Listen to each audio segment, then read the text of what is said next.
So, this guy over here, the so called friendly ex Muslim, who's definitely not over his ex, has taken to X to air out his dirty laundry.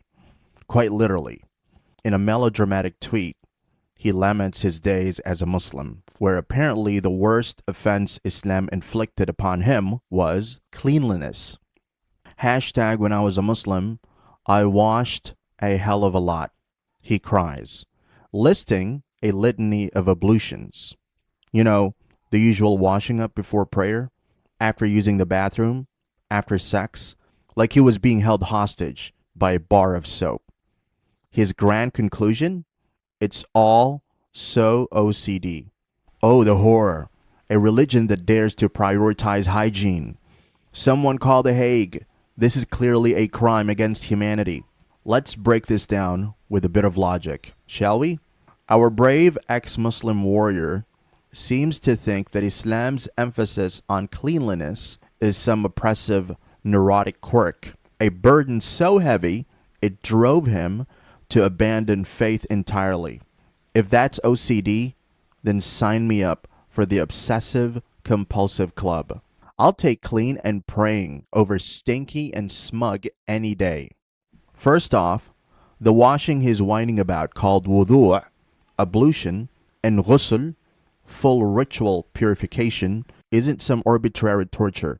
It's a system rooted in practicality and spirituality. Wudu', performed before the 5 daily prayers, involves washing hands, mouth, nose, face, arms, wiping the head, and washing the feet.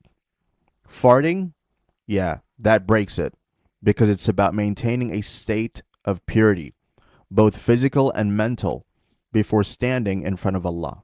Ghusl, the full body wash after sex or other major impurities, is about renewal. It's not OCD. It's intentional. Meanwhile, Mr. Whiny ex-Muslim is acting like he was waterboarded by a sink. Historically, this priorities with cleanliness wasn't just quirky.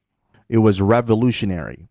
In the 17th century, while Europe was still debating whether bathing caused the plague, spoiler, it didn't, the Islamic world was building bathhouses called hammams and writing books on personal hygiene. The Prophet Muhammad, peace be upon him, reportedly said, cleanliness is half of faith. Half. That's not a footnote. It's a foundation.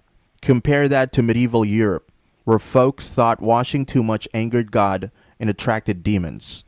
If Islam's guilty of anything, it's being ahead of the curve by about a millennium. But let's zoom in on our hero's specific gripes. Washed my ass after shitting? In South Asia, in the Middle East, bidets or lotas, water jugs, are standard. Science backs this up.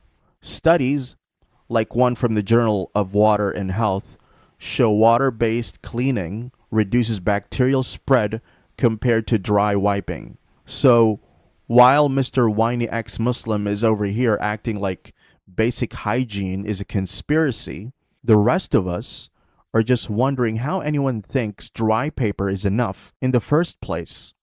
Washed after pissing? Good for you, bro. Most people don't bother, and that's why public restrooms smell like despair. Washed hands and feet 5 times a day? That's wudu', and it's a built-in hygiene routine that doubles as a mindfulness ritual. Studies show regular hand washing cuts disease transmission by up to 50%.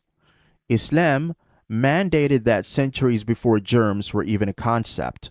And washed after sex? Ghusl isn't just about cleanliness.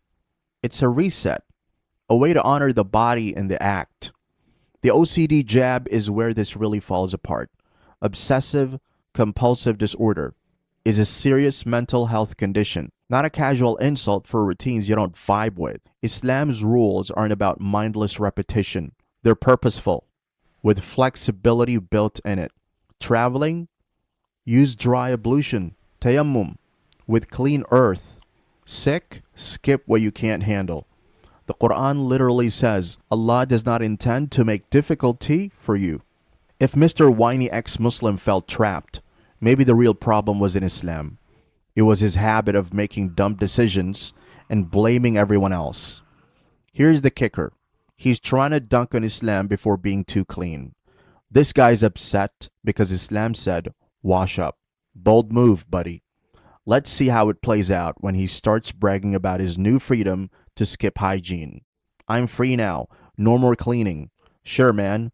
Enjoy that natural scent of rebellion. Just when you thought we'd covered it all, someone else steps into the spotlight with a tweet that's too good to ignore.